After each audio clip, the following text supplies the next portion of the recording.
Bismillahirrahmanirrahim. Assalamualaikum warahmatullahi wabarakatuh. Innal hamdalillah nahmaduhu wa nasta'inuhu wa nastaghfiruh wa na'udzu bihi min syururi anfusina wa sayyiati a'malina. May yahdihillahu fala mudilla lahu wa may yudlil fala hadiya lahu. Asyhadu an la ilaha illallah wahdahu la syarika lah wa asyhadu anna Muhammadan abduhu wa rasuluh. Allahumma salli wa sallim wa barik ala habibina wa nabiyyina Muhammadin sallallahu alaihi wasallam wa ala alihi wa ashabihi wa man tabi'ahum bi ihsanin ila yaumiddin. Allahumma 'allimna ma yanfa'una wa anfa'na bima 'allamtana wa zidna ilma wa arinal haqqa haqqan warzuqna ittiba'ah wa arinal batila batila warzuqna ijtinaba. Amma ba'd. Ikhwatal kiram, jamaah sekalian rahimakumullah. Alhamdulillah, pertama mari kita panjatkan syukur kita kepada Allah Subhanahu wa taala yang pada kesempatan kali ini kita masih diberikan taufik darinya, dipermudahkannya kita untuk menjalankan kewajiban kita melaksanakan salat maghrib secara berjamaah. Kemudian salawat dan salam tak lupa kita junjungkan kepada Nabi kita Muhammad sallallahu alaihi wasallam beserta para sahabat beliau dan orang-orang yang istiqomah menjalankan sunnah beliau. Tayyib ikhwan sekalian rahimakumullah, kita akan lanjutkan pembahasan kita, masih membahas kitab Sahih Adabul Mufrad karya Al-Imam Al-Bukhari rahimahullahu ta'ala. Dalam pertemuan kita yang lalu kita masuk di hadis tentang nasihat Rasulullah sallallahu alaihi wasallam kepada Abu Darda radhiyallahu taala anhu. Abu Darda adalah salah satu sahabat Nabi sallallahu alaihi wasallam dari kalangan Ansor. Nama aslinya adalah Uwaimir bin Malik.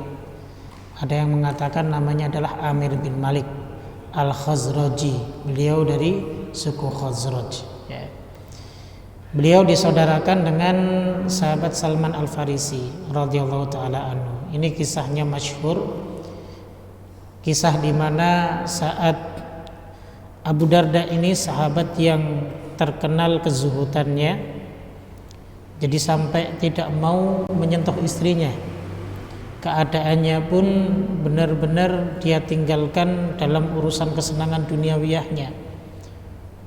Maka ketika Abu Darda ini mengadu kepada Salman Al-Farisi, dinasihatilah Abu Darda sehingga dia mulai merubah pola hidupnya yang tadinya ia benar-benar meninggalkan dunia. Bahkan istrinya pun tidak mau ia sentuh. Kenapa? Karena di siang hari ia gunakan untuk puasa, di malam hari ia gunakan untuk ibadah kepada Allah Subhanahu wa taala. Ini kisahnya masyhur dan hingga dilaporkan ke Rasulullah untuk meyakinkan dirinya tentang nasihat saudaranya ini Salman Al-Farisi. Sehingga ketika Rasulullah mendengar aduannya dari Abu Darda, maka kata Rasul sallallahu alaihi wasallam, "Shadaqa Salman." Salman benar. Apa yang dinasihatkan Salman kepada Abu Darda itu adalah benar. Jadi tetap bukan berarti orang yang zuhud itu benar-benar ia ilfil dari dunia, tidak. Tapi orang yang zuhud itu dia tetap karena dia butuh dengan dunia ini sebagai wasilah dia untuk ibadah kepada Allah, tapi dia tidak jadikan hatinya cenderung terhadap dunia. Itu yang disebut dengan zuhud. Bukan tarkud dunia, meninggalkan dunia semuanya. Sifatnya adalah ia tidak jadikan dunia ini sebagai obsesi dirinya dalam kehidupannya. Begitu. Taib ikhwan sekalian rahimakumullah. Nah, nasihat Rasulullah sallallahu alaihi wasallam kepada sahabat Abu Darda ini sudah kita bahas kurang lebih sekitar 5 poin. Ada 9 poin yang disampaikan oleh Rasulullah kepadanya. Sehingga kita akan membahas 4 poin yang terakhir. Di poin yang ke-6 Rasulullah sallallahu alaihi wasallam bersabda kepadanya, wala tafrid minaz zahfi, dan janganlah kamu lari dari pertempuran. Wa in halakta wa farra ashabuka, yang meskipun engkau binasa dan teman-temanmu itu lari. Nah, ini keadaan di mana saat kaum muslimin berada di medan perang atau medan jihad. Maka tidak diperbolehkan bagi kaum muslimin ketika sudah berjumpa dengan musuhnya lalu kemudian mereka lari dari peperangan karena merasa takut dan yang lain sebagainya. Ini dalam Islam tidak diperbolehkan. Makanya kita ini dilarang untuk berangan-angan berjumpa dengan musuh. Tapi kita pun dilarang ketika sudah berjumpa dengan musuh untuk lari ataupun kabur dari pertempuran. Ini nasihat Rasulullah SAW kepada kita, kepada umatnya, sebagaimana disebutkan dalam hadis riwayat Imam Bukhari dan Muslim. Kata beliau, ayyuhan nas, wahai manusia, la tatamannau liqa'al adu. Jangan kalian berangan-angan ingin berjumpa dengan musuh. Tidak boleh kita berangan-angan demikian. Wasallallahu al-afiyah, dan selalu memohon kepada Allah keselamatan. Tapi fa'in laqitumuhum, jika kalian bertemu dengan musuh kalian, maka fasbiru, bersabarlah. Wa'lamu annal jannata tahta dhilalis suyuf. Ketahuilah bahwa surga itu berada di bawah kilatan pedang. Ya. Jadi ketika kita sudah berjumpa dengan musuh, lalu kemudian sudah bertempur di medan peperangan, maka haram bagi kaum muslimin untuk lari dari medan pertempuran tersebut. Itu tidak diperbolehkan. Bahkan Nabi SAW memasukkan perkara tersebut ke dalam dosa-dosa besar. Bagi siapa saja yang dia lari dari peperangan, maka dia termasuk golongan orang-orang yang melakukan dosa-dosa besar. Ini sebagaimana disebutkan dalam hadis yang masyhur, ya, ini hadis terkenal sekali. Hadis riwayat Imam Bukhari dan Muslim. Kata Nabi SAW, ijtanibus sab'al mubiqat. Jauhilah kalian 7 hal yang dapat membinasakan. Di antaranya apa? Wa tawalli yaumaz zahf. Saat kalian berjumpa dengan musuh, sudah bertempur di medan peperangan, lalu kemudian kalian lari dari peperangan tersebut, maka ini termasuk bagian daripada dosa-dosa besar.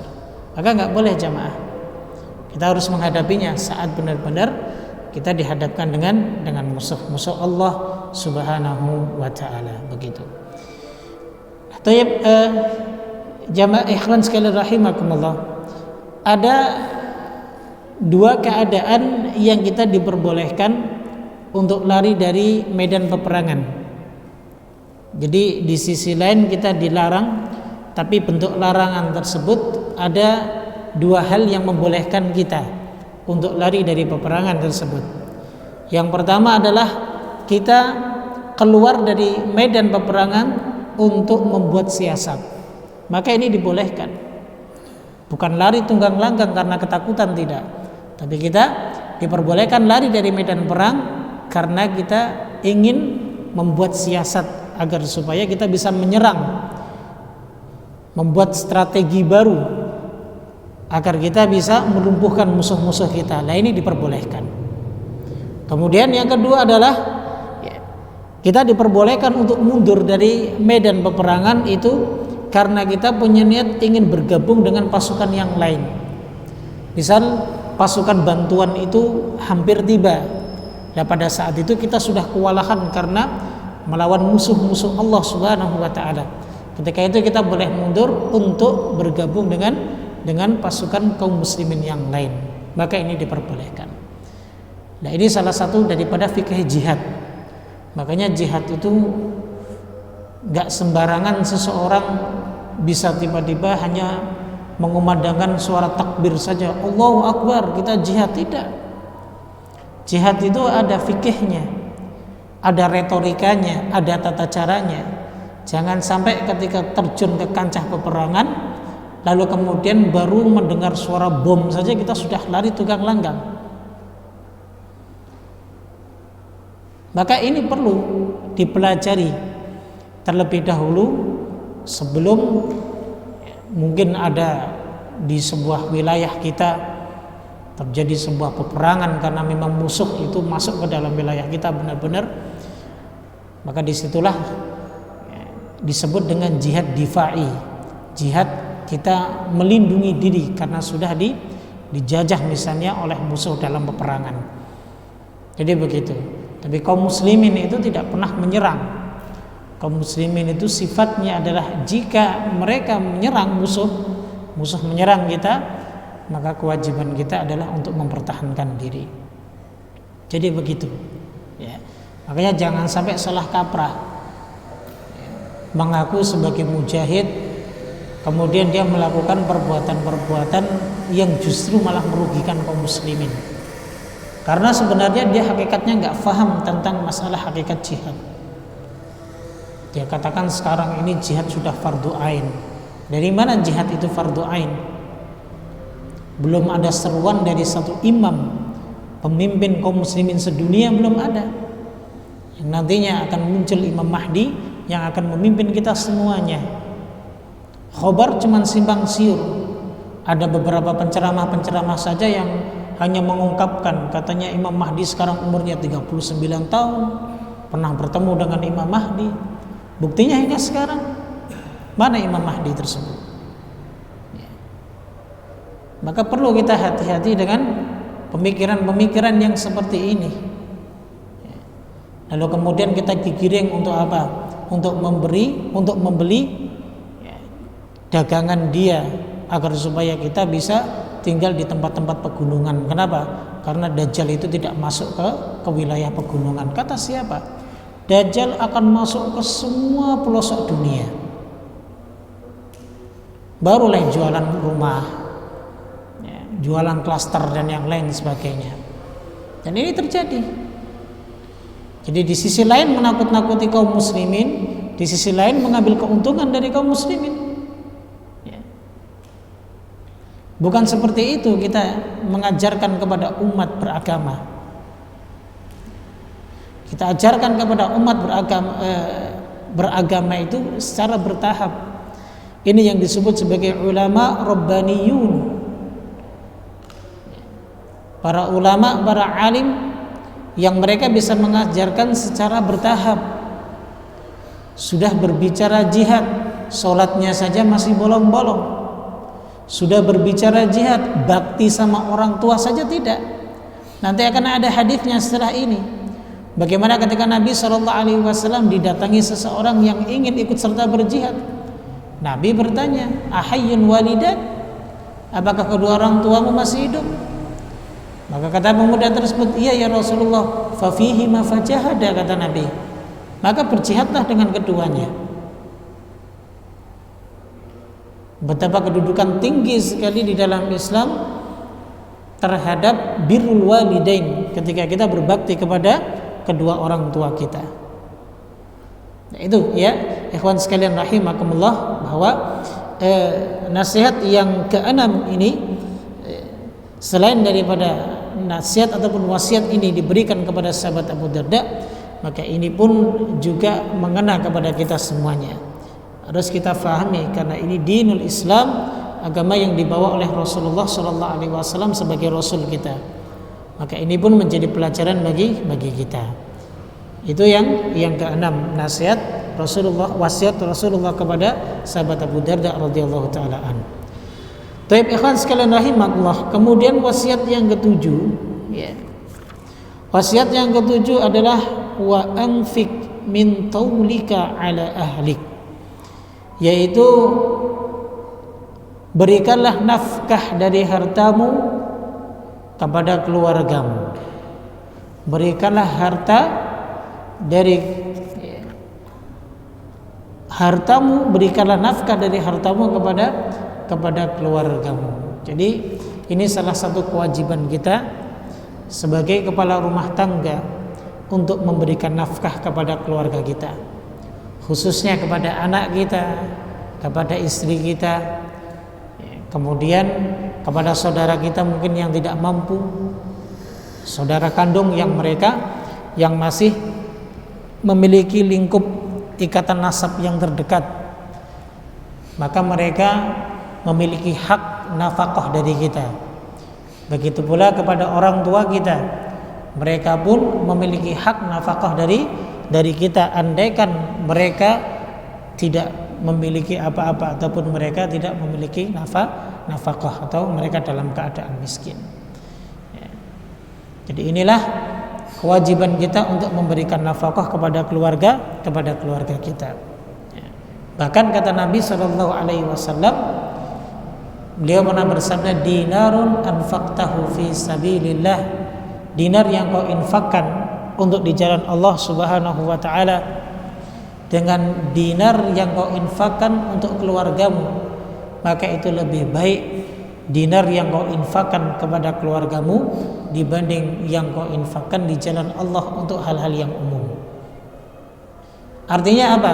Artinya kewajiban nafkah itu lebih kita utamakan kepada keluarga kita. Jangan sampai ya, kita bersedekah keluar begitu banyak tapi keluarga kita dalam keadaan miskin, sampai meminta-minta ataupun pinjam dengan orang lain. Rasulullah SAW pernah menasihati sahabat Sa'ad bin Abi Waqqas setelah terjadinya Fathu Makkah, maka sahabat Sa'ad ini sakit hingga setahun lebih sehingga dia tidak bisa kembali lagi ke Madinah. Akhirnya dia tinggal di Mekah. Memang sahabat Sa'ad bin Abi Waqqas itu asli orang Mekah, hartanya juga banyak sekali di Mekah ia tinggalkan saat di mana hijrah mengikuti perintah Nabi SAW. Nah, ketika beliau sakitnya itu sudah lama sekali, sampai ketika Rasulullah haji wada itu belum sembuh. Maka ketika Rasulullah haji wada, Rasulullah menemui Sa'ad bin Abi Waqqas. Kemudian berbincang-bincanglah tentang hartanya Sa'ad ini, karena ia merasa bahwa umur dia itu sudah tidak panjang lagi karena penyakitnya yang sudah beberapa tahun tidak sembuh. Ya, dia sudah pasrah saja, tetap berikhtiar kepada Allah, tapi akhirnya dia pasrah, sehingga dia berbicara tentang harta yang nantinya ia akan tinggalkan. Untuk siapa ini harta? Maka salah satu nasihat Rasulullah SAW kepada Sa'ad bin Abi Waqqas, innaka intada'a ilataka, sesungguhnya engkau ya Sa'ad, jika kau tinggalkan keluargamu dalam keadaan berkecukupan, itu lebih baik daripada engkau tinggalkan keluargamu yatakaffafunan nas, dalam keadaan tidak cukup sehingga mereka akhirnya meminta-minta kepada orang lain. Dia memberikan hartanya kepada orang lain, tapi justru keluarganya sendiri dia tidak perhatikan. Meskipun dalam Islam itu ada sikap ithar, mendahulukan orang lain yang lebih membutuhkan daripada kita yang sedang membutuhkan. Tapi ini dalam konteks orang lain itu lebih dan terdesak ketika saat itu ia membutuhkan. Bukan berarti ketika dia tidak membutuhkan ataupun dalam keadaan biasa-biasa saja kemudian kita lebih berikan kepada orang lain, dan itu pun setelah kita cukupi keluarga kita. Jadi itu konsep memberikan nafkah. Sehingga jangan salah ikhwan, kalau terkadang kita lebih senang berkumpul dengan teman-teman kita, makan yang enak-enak, tapi keluarga kita tinggalkan mereka dalam keadaan mungkin ada yang sampai lapar. Anak-anak kita tinggalkan sampai nggak bisa jajan, tapi kita bersenang-senang di luar. Maka ini salah. Boleh saja kalau kita ingin membantu orang lain, tafadhol. Tapi jangan sampai saat kita membantu orang lain lalu kemudian keluarga kita malah minta bantuan dari orang lain. Ini yang tidak boleh. Sekali lagi bahwa nafkah untuk keluarga kita ini lebih afdol daripada kita infakkan keluar. Bahkan kata Nabi SAW, innaka lan tunfiqa nafaqatan tabtagi biha wajhallah illa ujirta 'alaiha.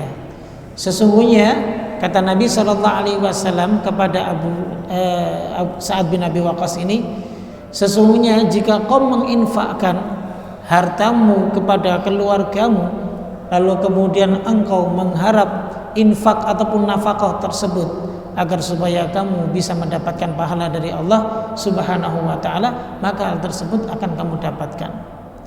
Ya.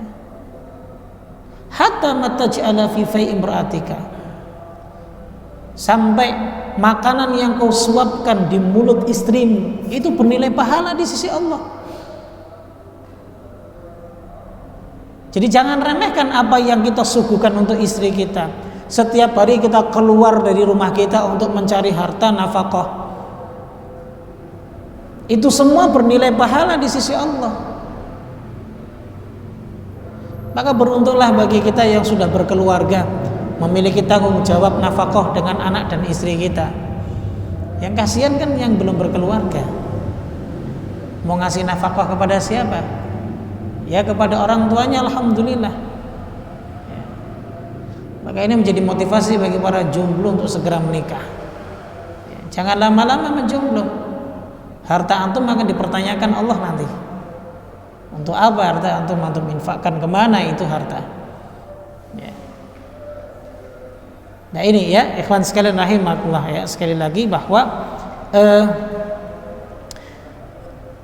memberikan nafkah kepada keluarga, maka ini bagian daripada infak yang terbaik di sisi Allah Subhanahu wa taala.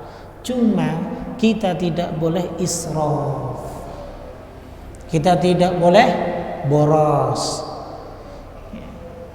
Karena terkadang ada seorang kepala rumah tangga yang dia jor-joran dengan keluarganya. Iya, kalau seandainya yang dibeli dan yang dikonsumsi itu adalah sesuatu yang memang benar-benar ia butuhkan, terkadang enggak. Ya enggak butuh dibeli. Yang penting anak dan istri senang. Maka ini tidak diperbolehkan.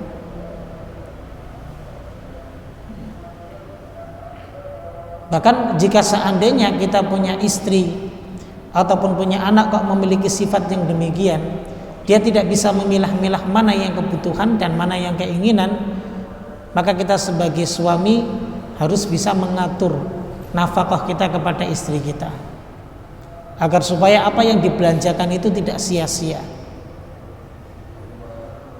Karena jika yang dibelanjakan itu kok tidak bermanfaat dalam hidupnya untuk ibadah kepada Allah, maka itu semua akan ditanyakan.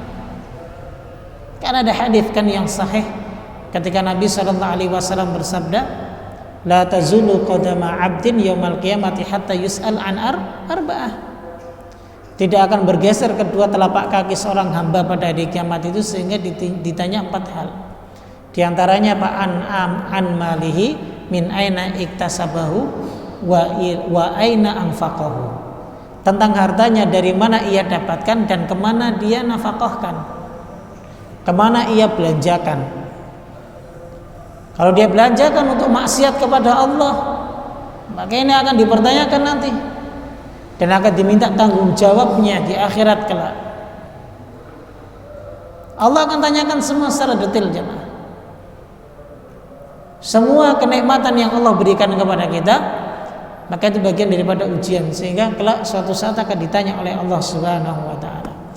Makanya kata Nabi SAW, innallaha ta'ala yakrah ya thalathan.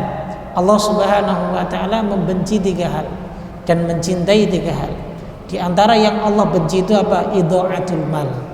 Idha'atul mal itu gampang membuang-buang harta tanpa ada tujuan sama sekali dan tidak ada manfaatnya sama sekali. Nah, maka yang seperti ini pun tidak diperbolehkan, ya.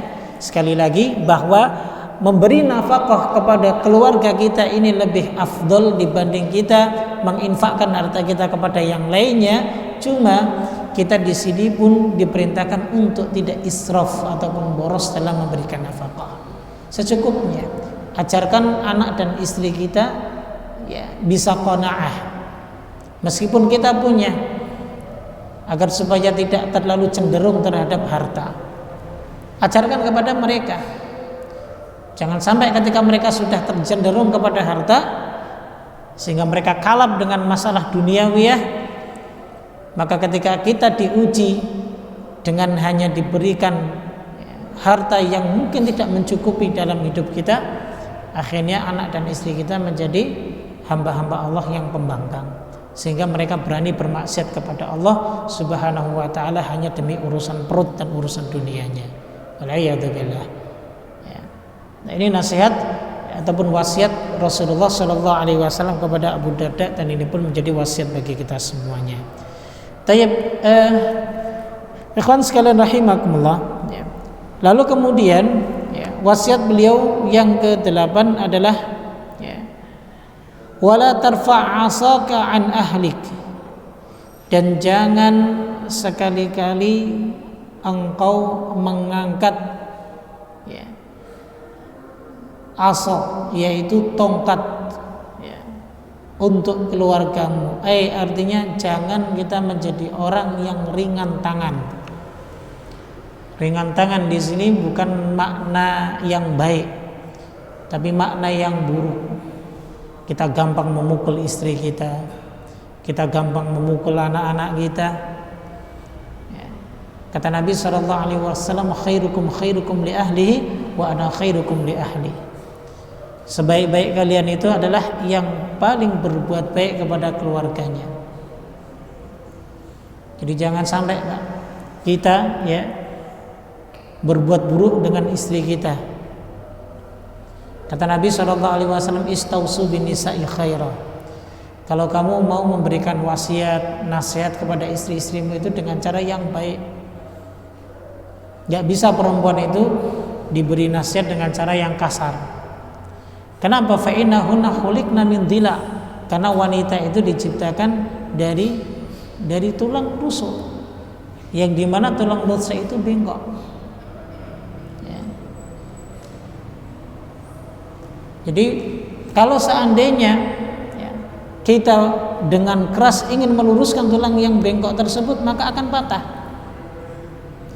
Maka Nabi hanya memberikan peringatan kepada kita, istausu bin nisa'i khaira.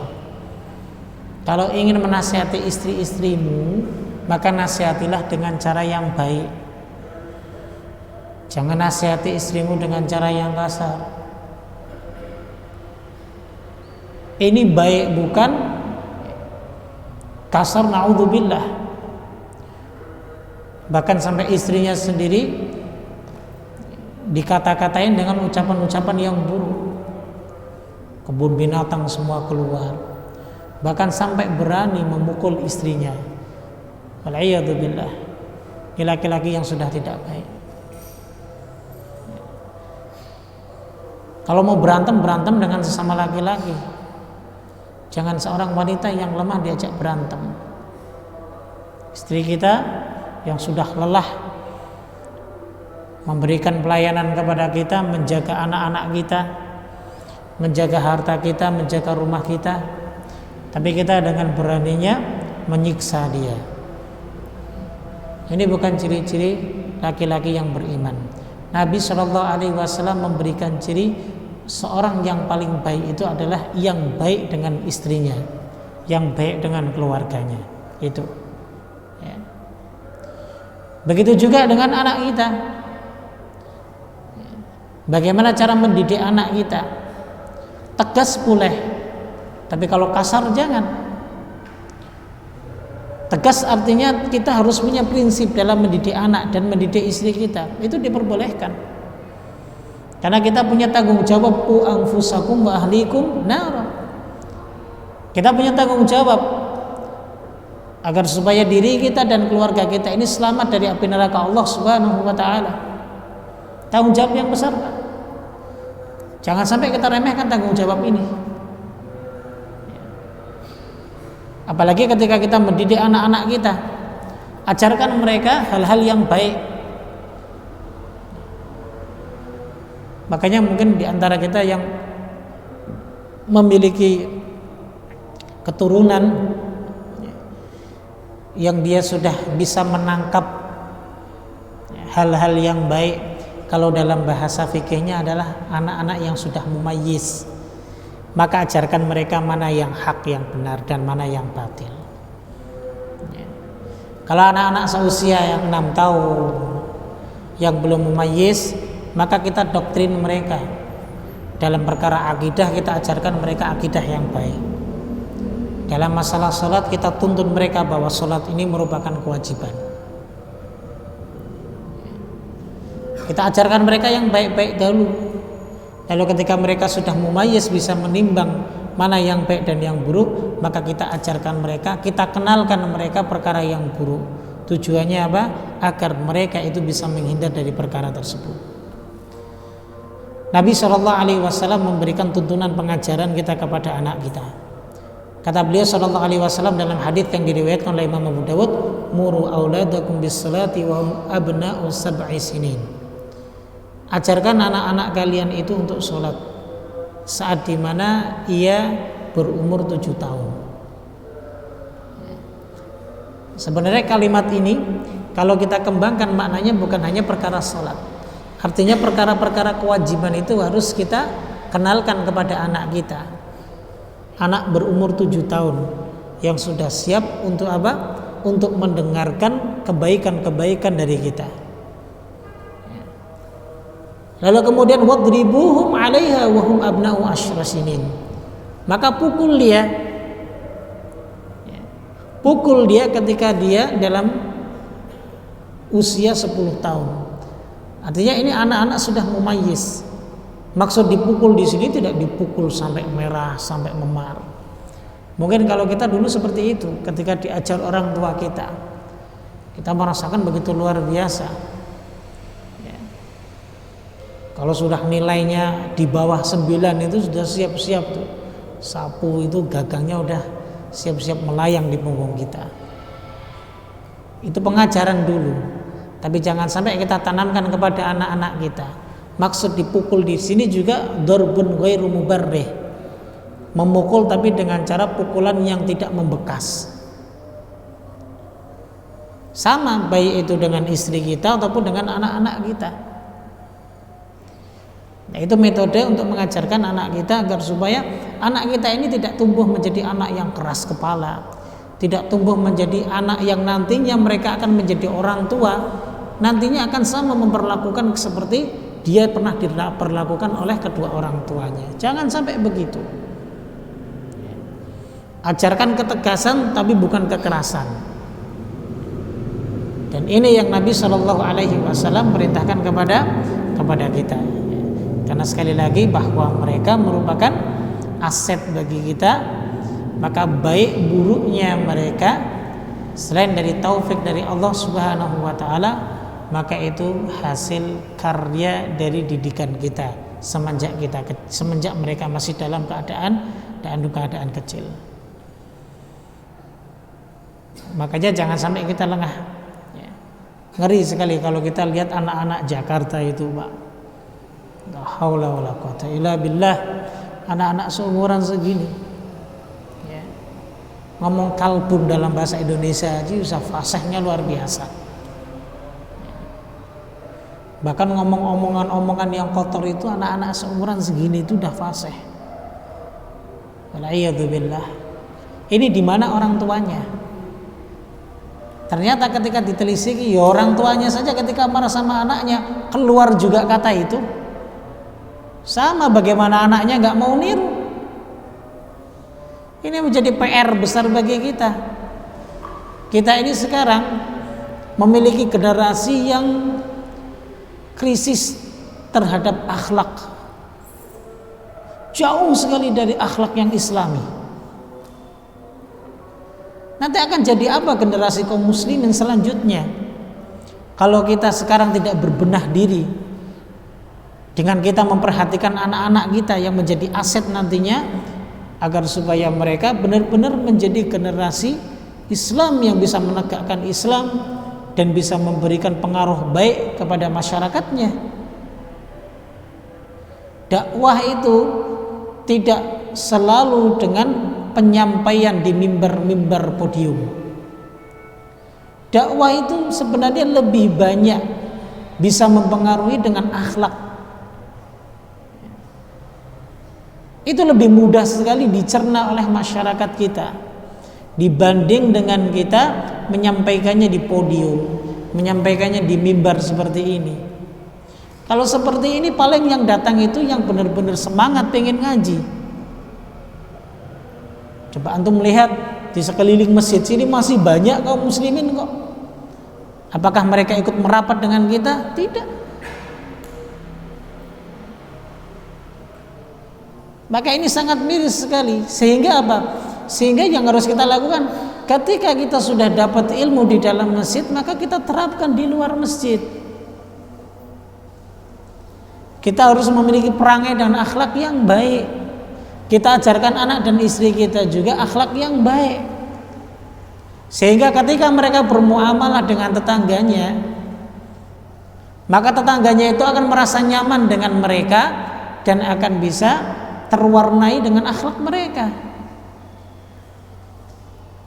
Kadang yang salah dalam konsep belajar, ketika kita sudah tahu ilmu din agama tidak semakin baik dengan keluarganya, justru malah semakin buruk. Sudah seakan-akan merasa pinter, sehingga apa? Semua yang ada di rumahnya itu disalahkan dengan konsep dia sendiri dalam mendidik keluarganya. Semua dengan cara yang keras, bukan ketegasan tapi kekerasan.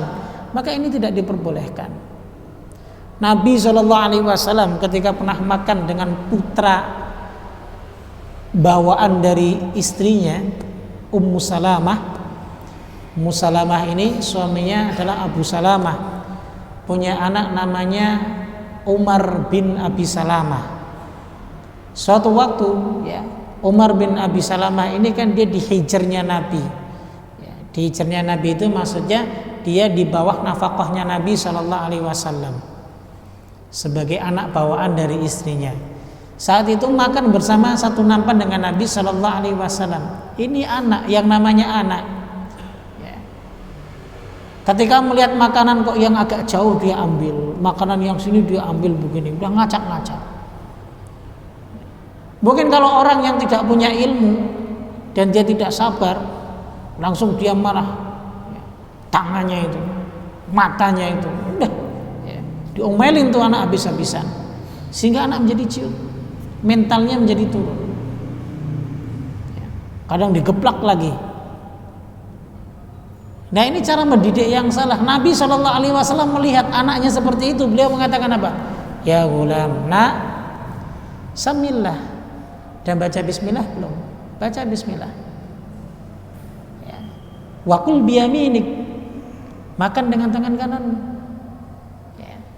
Maksudnya biar dia itu berhenti, yantabih, dia ya, ketika diberikan himbauan dari Nabi SAW, dia memperhatikan, oh ya, ada yang salah nih dariku. Wakul biyaminik, padahal dia sudah makan dengan tangan kanannya. Tapi bahasa Nabi SAW ketika menegur anaknya yang salah, tidak kemudian dimaki-maki dan disalahkan, tidak.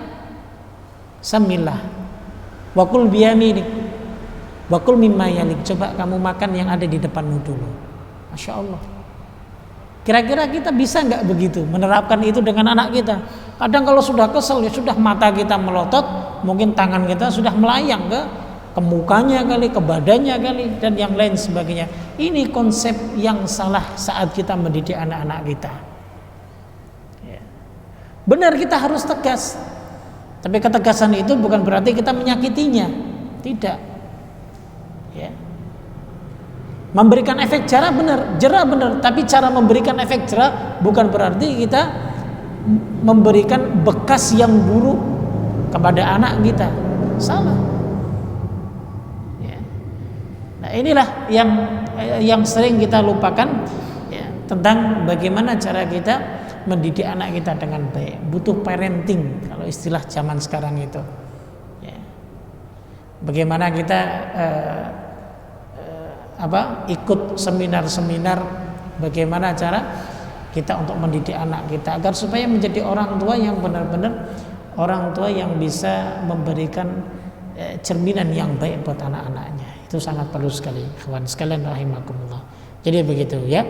Jadi bolehnya kita memukul anak kita, memukul istri kita ketika salah ya, sekali lagi diperbolehkan, tapi durban ghairu mubarrih, pukulan yang tidak memberikan bekas.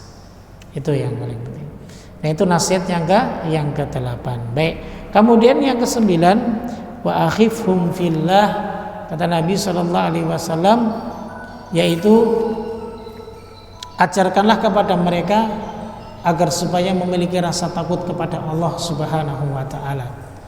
Jadi ajarkan kepada istri kita, ajarkan kepada anak-anak kita agar supaya ketaatan mereka kepada kita itu karena ketaatan mereka kepada Allah. Rasa takut mereka kepada kita itu sebab karena rasa takut mereka kepada Allah. Bukan rasa takut mereka kepada kita karena tidak ada landasan ketakwaan kepada Allah Subhanahu wa taala. Yang terjadi apa? Yang terjadi kalau kita tidak ada, maka mereka akan maksiat. Ya. Jadi kalau kita tinggalkan mereka, kita pergi, ya, maka mereka dengan seenaknya melakukan kemaksiatan dan pelanggaran-pelanggaran syariat. Maka ini yang ngeri, jemaah. Ya. Sehingga kita harus benar-benar berusaha agar supaya mereka bisa taat dengan kita, istri kita taat dengan suaminya, anak kita taat dengan orang tuanya, itu benar-benar karena ilmu. Dasarnya itu ilmu. Sehingga ketika mungkin suatu saat kita mengajak anak-anak kita berbuat maksiat kepada Allah, maka mereka takut. Mereka nggak akan takut kepada kita dan mereka lebih takut kepada Allah Subhanahu wa taala. Ya. Jadi begitu nasihat yang ke-9, yaitu ajarkan mereka punya rasa takut kepada Allah Subhanahu wa taala. Sudah Isya ya? Kok di Al-Mubarak 19:03 ya? Sini lebih maju berarti ya, daerah sini ya. Oh, Masya Allah, iya.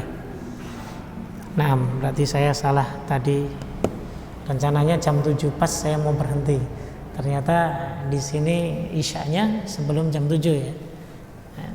Baik, nah, kalau begitu alhamdulillah bahasan kita pun sudah selesai ya, tentang 9 wasiat Rasulullah Shallallahu Alaihi Wasallam ya. Sekali lagi ya, ikhwan sekalian rahimakumullah, perhatikan apa yang disampaikan oleh Rasulullah Shallallahu Alaihi Wasallam saat beliau menyampaikan kepada para sahabatnya. Hakikatnya beliau itu sedang menyampaikan kepada kita sebagai umatnya. Jadi artinya adalah bahwa syariat itu tidak hanya berlaku kepada para sahabat beliau alaihi salatu wassalam, tapi syariat tersebut berlaku kepada seluruh umat beliau sallallahu alaihi wasallam termasuk kita. Sehingga ketika di situ ada larangan, ada kewajiban, maka kita wajib juga untuk menunaikan kewajiban tersebut dan kita wajib juga untuk menjauhi larangan-larangan itu. Begitu ya. Wallahu taala a'lam bissawab. Cukup, kita cukupkan karena waktunya sudah masuk Isya. Wallahu taala a'lam bissawab. Subhanakallahumma wa bihamdik asyhadu an la ilaha illa anta astaghfiruka wa atubu ilaik. Assalamualaikum warahmatullahi wabarakatuh.